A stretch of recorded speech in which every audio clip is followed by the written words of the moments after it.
You're watching the KOAM Morning News on Fox 14. Right now at 7, an employee at a Hobby Lobby shoots his manager and then flees the scene. And Governor Laura Kelly looks to make Kansas one of the top states with accessible broadband. Plus, we're keeping an eye on the area. You can see on the MoDOT camera at 20th and Range Line, rain continuing to fall, but it will eventually move out of here. We'll break down your complete forecast for you coming up. The 4 states' most watched news starts now. Well, thanks for joining us for the KOAM Morning News on Fox 14. I'm Chris Warner. A manager at a Hobby Lobby distribution center in Oklahoma City was shot dead Wednesday. The man suspected of killing him died hours later, apparently in a crash along Highway 33 near Kingfisher. According to police, the suspect left the scene and led police on a chase 2 counties away. They said it started during an altercation when 32-year-old Dominique Thompson pulled out a gun, shooting his boss, 69-year-old Douglas Smith, at least one time. Authorities are not sure what caused Thompson to shoot his boss. Pittsburgh High School is mourning the death of a student in a Cherokee County crash. The 2-car crash claimed the life of 18-year-old Josiah Fletcher of Pittsburgh around 8 Thursday morning. According to the Kansas State Highway Patrol, Fletcher was going east on K-171 near Northeast 90th Street, made a U-turn, and was hit by a semi.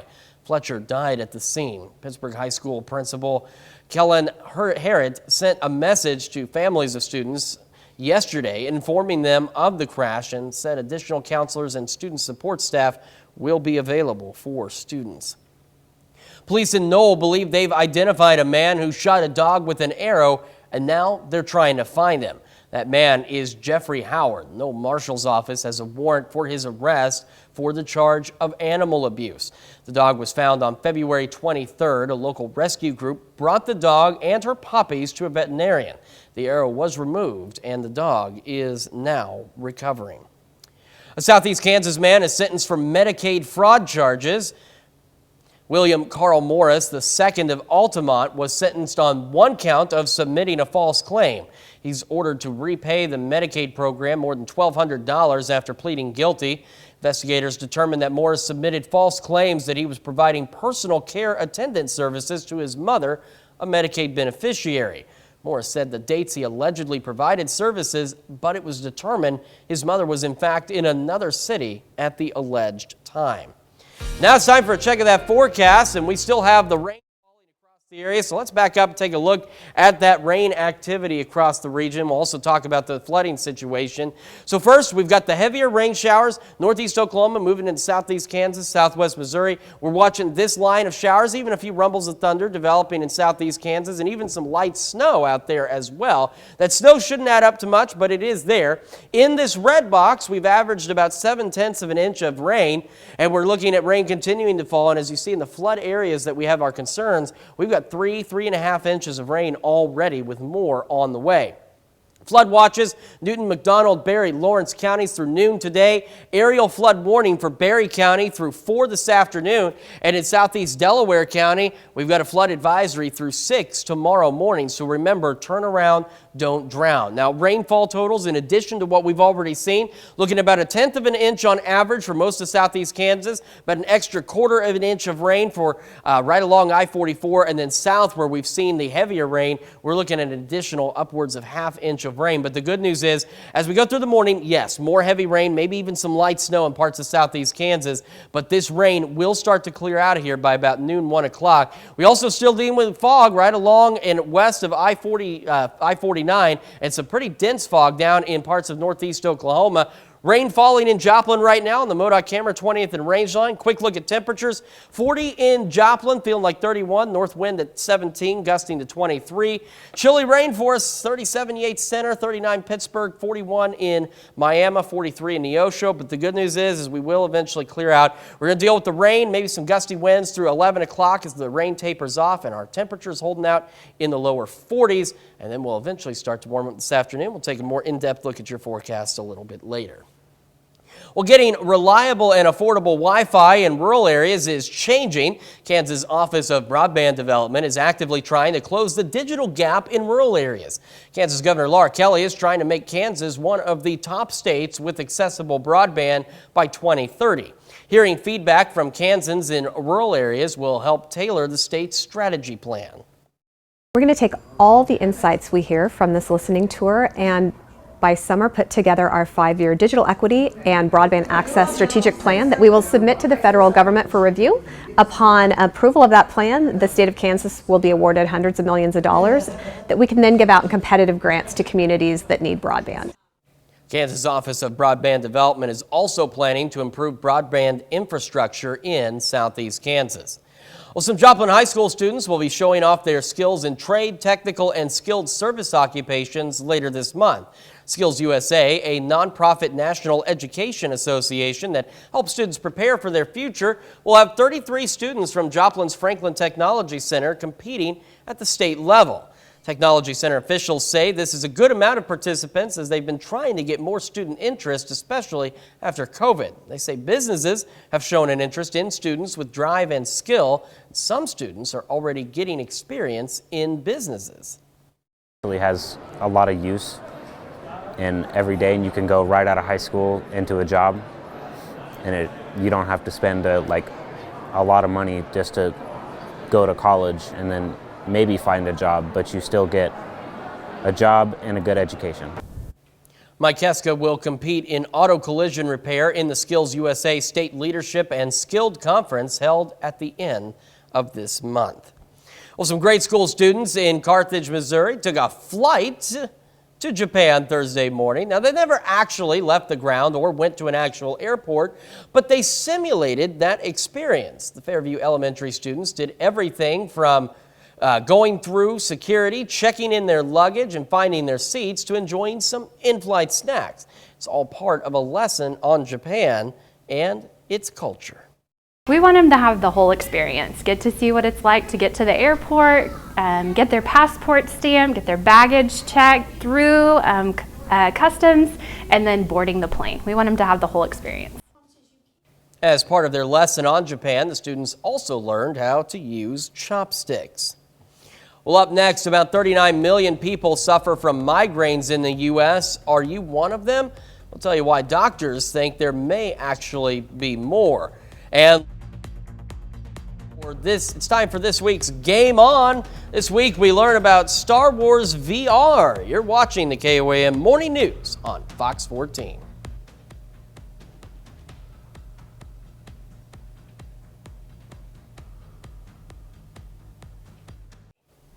In Health Watch this morning, about 39 million people in the U.S. suffer from migraines, though some doctors believe the number is much higher since many people with migraines go undiagnosed. When a migraine happens, it can sideline you from work, family affairs, and daily life. But there are some early warning signs you should know and new medications on the horizon. The throbbing and pounding effects of a migraine can be debilitating. It's very common in people that are in their most productive years of life. It's one of the leading causes of disability worldwide. Feeling tired can be an early warning sign of a migraine coming on. Having too little sleep can cause changes in proteins that help regulate the sensory response in migraines. Aiming for 7 to 8 hours of sleep per night is ideal for migraine sufferers. Another sign, changes in vision. By looking at these small blood vessels in the eye, you can get a clue to the presence of disease in other parts of the body. As a migraine is about to occur, you may experience blind spots or see flashing lights or auras. Taking medication as soon as you notice any of these symptoms can lessen the effects of the migraine. Pain in the jaw joint is also linked to migraines. Researchers found chewing gum while you have jaw pain can make the migraine worse. The pressure starts in my neck area, and it's just building and building. Last year, the FDA approved a medication called Qulipta and recently accepted Savegapant for review. If this new drug's approved, it would be the only nasal spray application for the treatment of migraines. If we can very specifically target this CGRP protein, then hopefully we can prevent the occurrence of migraines. Now, one more warning sign: changes in the weather. A Japanese study found 3 out of 4 migraine sufferers reported the onset of a migraine with a drop in barometric pressure. And a sweet tooth or change of mood are not uncommon when migraine swoops in, according to many sufferers. Well, preterm births during early pandemic lockdowns were lower than expected in a handful of wealthy countries. Researchers looked at more than 50 million births in 26 countries between January of 2015 and July of 2020. They compared data from spring of 2020 to predictions for that period. Their analysis showed preterm births during the early lockdown months of the pandemic were more than 20% less than predicted in Australia, Israel, and a handful of other European countries. In the U.S. as a whole, there was not a significant change in the number of preterm births than had been expected. And in California, the state actually saw an increase in preterm births of 11 to 30%. It's unclear why preterm births dropped in other countries during lockdowns. Lower stress and less exposure to viruses and bacteria could have been contributing factors. This week is National Eating Disorders Awareness Week. With cases on the rise, advocates say it's time for change. Wendy Gillette has more. Eating disorders can affect Americans of all ages, backgrounds, and genders. It's estimated over 28 million Americans will experience an eating disorder at some point in their lives, with anorexia, bulimia, and binge eating disorder being the most common. Eating disorders have the second highest death rate of all mental health disorders. Opioid use disorders are first. Eating disorders most often appear in teens or young adults, but in recent years, they're increasing among children and older adults. The COVID-19 pandemic has also had an impact.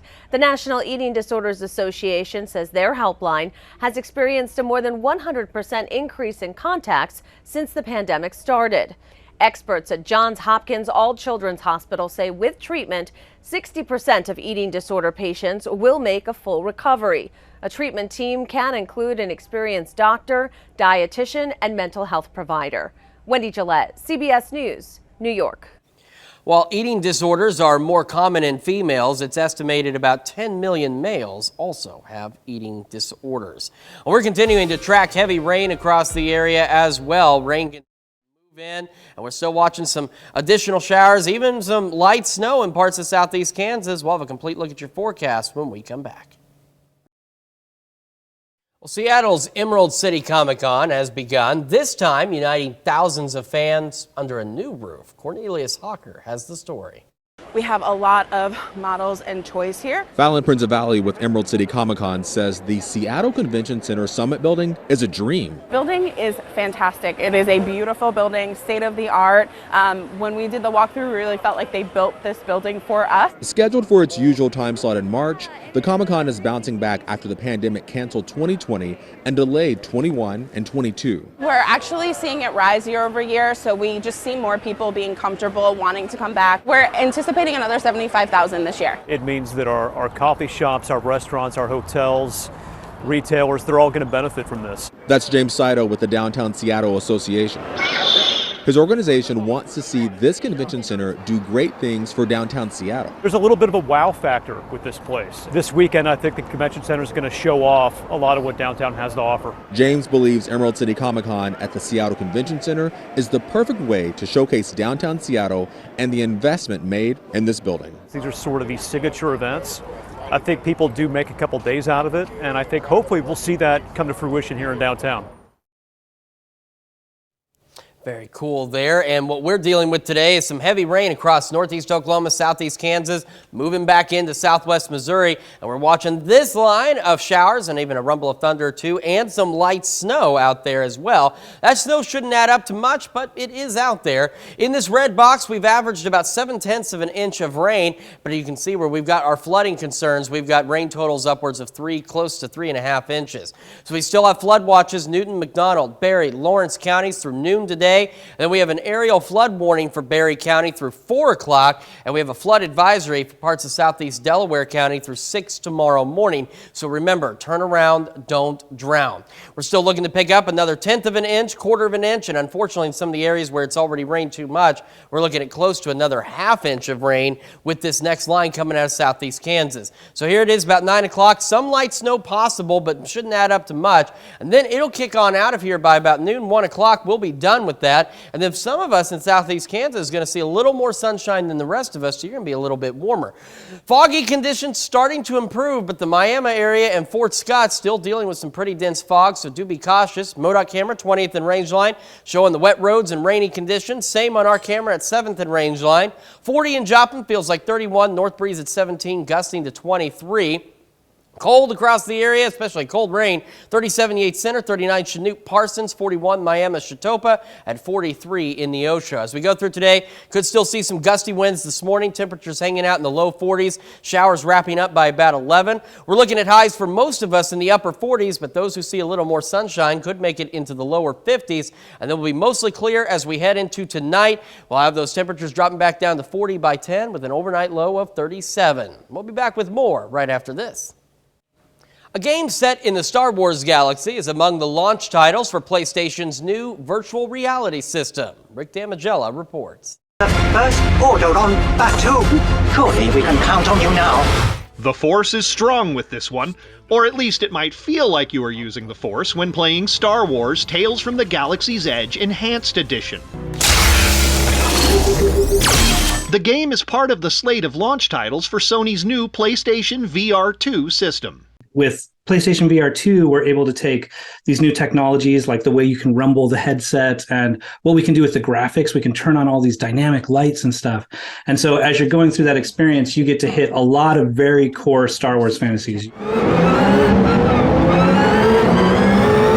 Beyond the galaxy far, far away, the PlayStation VR 2 puts players in the driver's seat of supercars or exploring the post-apocalyptic world of Horizon Call of the Mountain. I think the real strength of the PSVR 2 is the new technology that isn't available elsewhere. You've had to traditionally make a lot of considerations for what is possible within VR, and the PSVR 2 really kind of turned that on its head.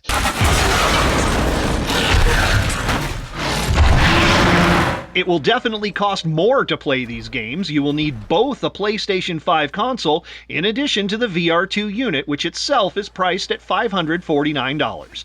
Leveling up in Hollywood, I'm Rick Damagella. Well, you know, that is nothing quite like the old Atari game system I first played when I was a kid. I'm sure a lot of you out there probably had an Atari too, and you know exactly what I'm talking about, all the little squares. And now you can actually be in these places without being in these places. Technology's a little crazy these days. We're going to be back with more of the KOAM Morning News right after this. The 4 states' most watched news starts now. Welcome back to the KOAM Morning News on Fox 14. It is currently 7:27. I'm Chris Warner. Joplin's Art Walk is back. Thursday was the first Art Walk event of the season. If you're not familiar, Art Walk is where downtown Joplin businesses come together and showcase art from local artists, giving people a chance to check it out. One artist says her family helped her create. He added the bar onto the frame, and then my mother is also very gifted at sewing and quilting, so it was very easy for her to make the little shower curtain out of fabric, and it's one of my favorite pieces because it's something that we did together as a family. You can find more of Rachel's work on Facebook at Rachel's Shoebox. Art walks take place on the first Thursday of every month.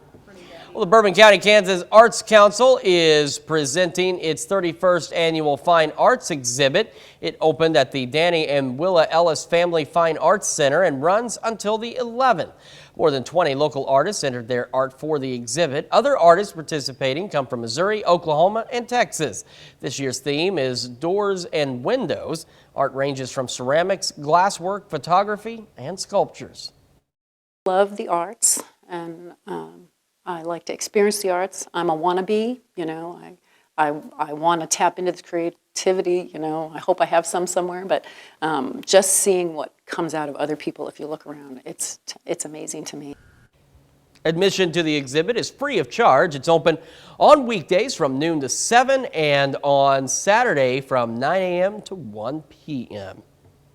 Well, Freeman Health System introduced a very special guest to kids at the Freeman Learning Center. The Cat in the Hat himself paid a visit for the Freeman and Cat in the Hat reading event. Along with the Cat in the Hat, Paula Baker, Steve Grady, and Dr. Adam Ferensholtz read their favorite Dr. Seuss classic to a room full of Freeman Learning Center students. Kids also had the chance to pose for pictures with the Cat in the Hat and enjoy some snacks and drinks.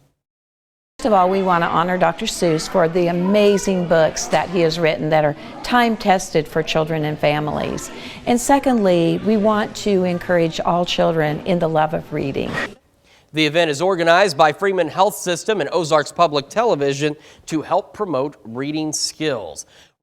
Falling across the area, 20th and Rangeline, MoDOT camera, you can see it's still wet. The roads are still wet and the rain continues to fall. Same at 7th and Rangeline. We're sitting at 40 right now in Joplin, but feels like 31. So we're talking, this is a very cold rain out there. North breeze at 17, gusting to 23, and that's why it feels so cold. And we'll have those gusty winds hang on through the first part of our morning. 38 Yates Center, 39, lots of those. Iola, Fort Scott, Nevada, Lamar, Pittsburgh, Parsons, Chanute, and Neodesha. 41, Chatopa, Miami, Neosho, and 42 in Monette. As we go through the day, gusty winds holding on through about 9, 10 o'clock. We're staying in the lower 40s, and then by about 11 or noon, those showers are going to be on their way out of here. Now in southeast Kansas, you may get a little more sunshine, so you may warm up a bit more into the lower 50s. The rest of us, upper 40s, we'll start to see those skies clear. And as we head into this evening, not looking too bad either. We're all going to be mostly clear. We'll have those calm winds, and we'll make it down to 40 by 10, and eventually making it to an overnight low of 37 degrees. Well, dozens of tech giants are rushing into the artificial intelligence space with mixed results, prompting new fears of fake news spreading at an unprecedented rate. Eben Brown has more.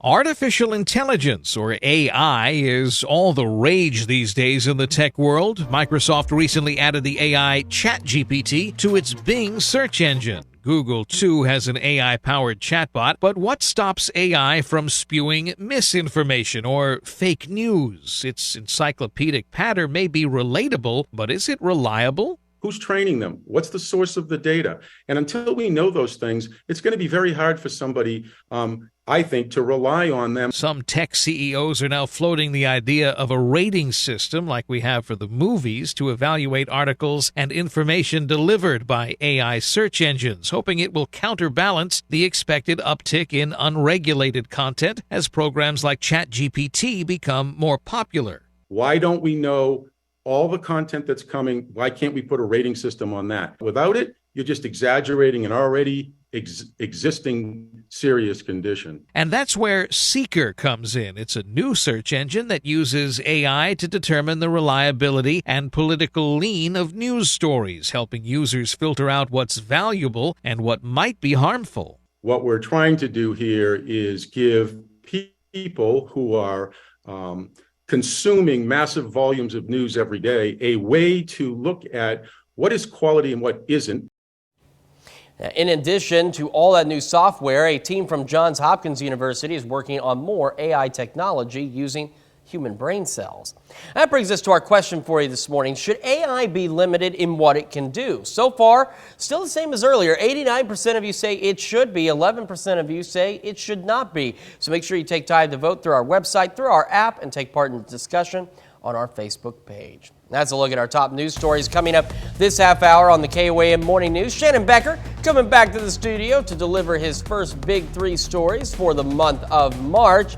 And one of them might have to do with the weather, as we've had a pretty active week and we're still dealing with some heavy rain and flooding concerns across the area. We're going to take a look at that forecast as well when returns.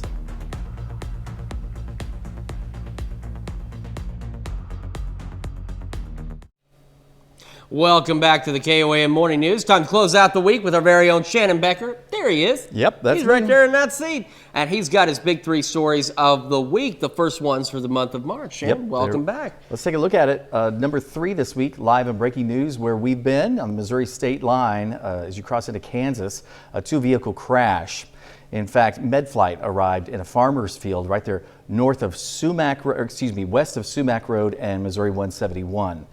3 people involved in the crash. One person, life flighted as a precaution, did suffer serious injuries.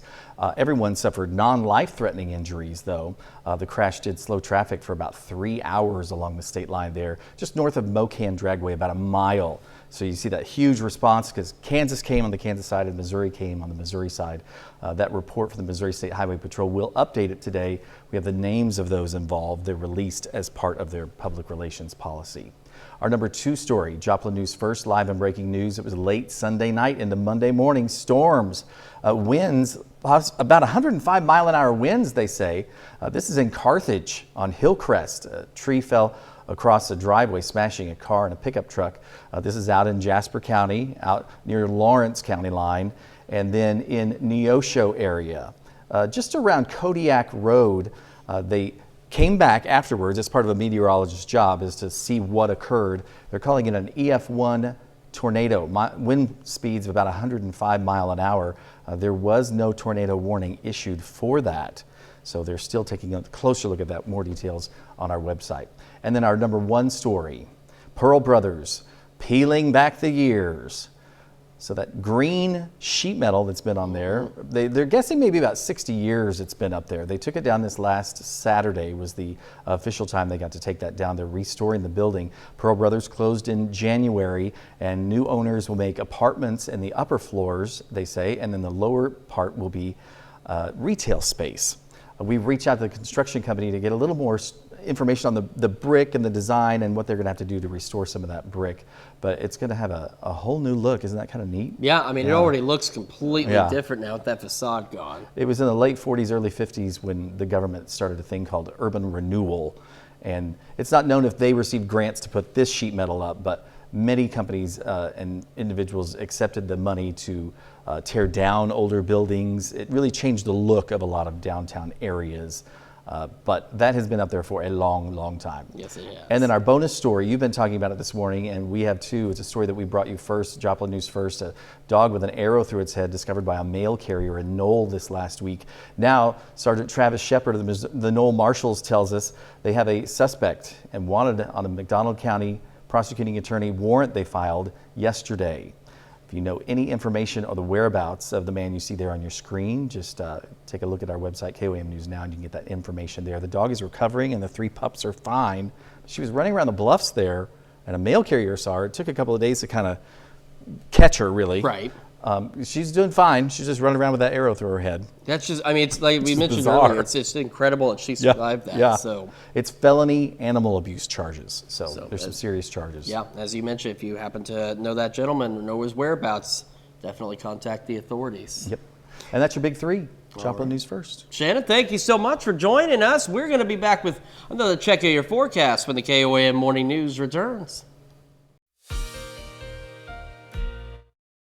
We still have our alert day for today because of the flooding concerns we've got across parts of southwest Missouri into northeast Oklahoma. Here's the latest look at the rain and even again some light snow taking place out there. So this is all going to continue to roll on off to the east. On average, we've picked up about 7/10 of an inch of rain within this red box. But as you can see where we have our flooding concerns, we've picked up more on the order of 3.5 inches. Flood watches continue for McDonald, Newton, Lawrence, and Berry counties through noon today. We have an aerial flood warning for Berry County that goes until 4, and we have a flood advisory for Delaware County that runs until 6 tomorrow morning. So again, remember, turn around, don't drown. And if your commute takes you through flood-prone areas, make sure you replan it accordingly as you head through the morning and into the evening as well. That next batch of showers and maybe even a rumble of thunder or two rolls on through out of southeast Kansas. By about noon, 1 o'clock, we are good. But this is what I wanted to take a look at too. As you can see, some of southeast Kansas starts to get a little more sunshine before the rest of us do, and that will allow some of you to warm up a bit more than the rest of us do as well. well. MoDOT camera 20th and Rangeline. The roads are still wet. There's still water on the lens as rain continues to fall in Joplin. Same view at 7th and Rangeline. We're at 40, but with these gusty winds, feels like 31 because we got that north breeze at 17, gusting upwards of 23. Across the area, cold out there, especially with the rain. 38 Yates Center, 39 Chanute Parsons, 41 Chautauqua Miami, 41 Neosho, and 39 in Carthage. As we get our day started, well, those cloudy skies, we'll have some gusty winds, we'll have the rain, but the rain's starting to let up around 11, temperatures hovering in the low 40s. We're looking at highs for those of us that don't see as much sunshine. We will start to clear, but a little bit to the east, we're looking at highs in the upper 40s. A little further to the west, looking at highs into the to the lower 50s. We'll all be mostly clear tonight as we drop back down to a low of 37. And a look at that extended forecast. Got a beautiful weekend for you. 59 tomorrow, mostly sunny. 61 on Sunday. 65 on Sunday. Maybe a little bit breezy. And then, not bad Monday either. And then we look at showers building in Tuesday, Wednesday, maybe a wintry mix Thursday, and the possibility, or not the possibility, but temperatures drop as well back to the 50s and lower 40s. In Consumer Watch this morning, President Biden says he will visit East Palestine, Ohio, quote, at some point, and he released a statement backing new bipartisan railway safety legislation following last month's toxic train derailment. Environmental activist Aaron Brockovich was there on Thursday as residents voiced their health concerns to representatives from the rail company Norfolk Southern at a town hall. The Environmental Protection Agency announced it will require the company to immediately test the area for environmental pollutants and will order an immediate cleanup if any are found.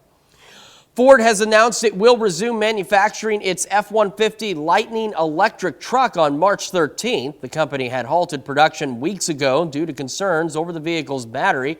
Ford says it has worked with the South Korean company that makes the battery to figure out the issue, though they did not disclose what the problem was. Michigan automaker has not reported issues with batteries in its other electric or hybrid vehicles. And soon you can have movie theater popcorn at home. Walmart is partnering with AMC Theaters to sell an exclusive line of 6 types of popcorn, including in kernel, microwavable, and ready-to-eat form. All of it comes with a price tag of under $5, according to AMC.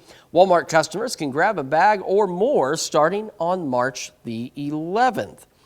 And though the job market is healthy overall, the once red-hot tech sector continues to lay off workers, and many economists are predicting an economic slowdown that could lead to more cuts. Jill Schlesinger says there are some important steps to take in the event of a job loss. Although the overall labor market remains solid, a drumbeat of high-profile layoff announcements should prompt even the most secure employees to create a layoff protection plan. Start by finding out if your company provides a standard severance package and add up unused vacation and personal days. At many companies, you can negotiate the severance, which may include more pay. If you receive health insurance through your employer and lose your job, you're entitled to COBRA, which provides workers and their families extended health care coverage for a limited time, usually up to 18 months. The big catch with COBRA, you usually have to pay a hefty monthly premium. It may be beneficial to check out healthcare.gov, which could offer coverage options cheaper than COBRA, especially if you qualify for tax credits. As far as your retirement plan, you can usually leave your 401k or 403b where it is. If you land a new job quickly, you should be able to roll over the old account into your new company's retirement plan. Otherwise, you can roll retirement funds into a traditional or Roth IRA. In New York, I'm CBS News business analyst Jill Schlesinger. And we'll be right back with more after this, but first, let's take a look at the market prices before the opening bell.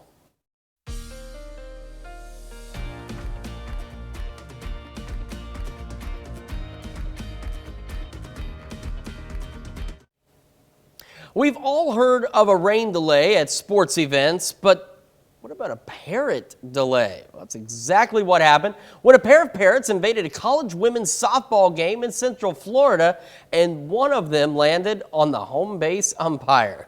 Jeannie Moose has the story. They took the field, causing a flap. There are multiple parrots on the field. 2 to be exact, alighting. Just gorgeous birds. And freaking out the women's softball players at the University of Central Florida's field, causing an umpire to duck. Rain delay, yes, but parrot delay? That's absolutely a first. Chad Steers was the home plate umpire. Yeah, I'm not. Oh! When one of the parrots made a home on his shoulder. I felt the wind from the wings and a gasp from the crowd. Let's go to the replay. One just landed on the umpires. Chad was so unfazed, he pretended to put on his mask as if to resume the game with a parrot on him. When he tried to touch the bird, the parrot retreated to the other shoulder. Who are these mystery birds? Tiki's the one who eventually got tired and decided to land on the umpire. Megan Brown owns Tiki and Lilu. She was letting them fly free behind the stadium. They always come back. Hi, baby. During our interview, the parrots dislodged her glasses, attacked the lens and pecked it. Hi, Lilu. And perched on Megan's head. She says she's a little surprised Tiki didn't nip the umpire when he touched him at the feisty age of 8 months. He's normally kind of a But Chad loved Tiki. It was just a great moment. After about half a minute, one of the grounds crew lured the bird to him and escorted Tiki out. The umpire's co-workers teased him. Today, and this is sitting on my desk, you know. Who cares about calling balls and strikes when you're the target of a bird strike? Jeannie Mose, CNN, New York. That's absolutely, I'm sorry, that just cracked me up. I love parrots, and I certainly wouldn't mind it if I'd seen a couple flying around, but a parrot delay is something absolutely unique. Unfortunately, we're going to be sticking with the old-fashioned rain delay across the 4 states as we continue to see rain, some of it heavy at times, roll the area. Skywatch Storm Tracker shows where that rain is across the majority of the region. And yeah, that's even some light snow trying to get going up in parts of southeast Kansas this morning. Shouldn't see much out of that snow, but it is still trying to fall out there. There's a look at rainfall totals, and you can see on average about 7/10 of an inch, but where we're seeing the flooding concerns, we picked up about 3.5 inches. Flood watches, Newton, McDonald, Berry, Lawrence counties through noon. Aerial flood warning for Berry County and a flood advisory for southeastern Delaware County.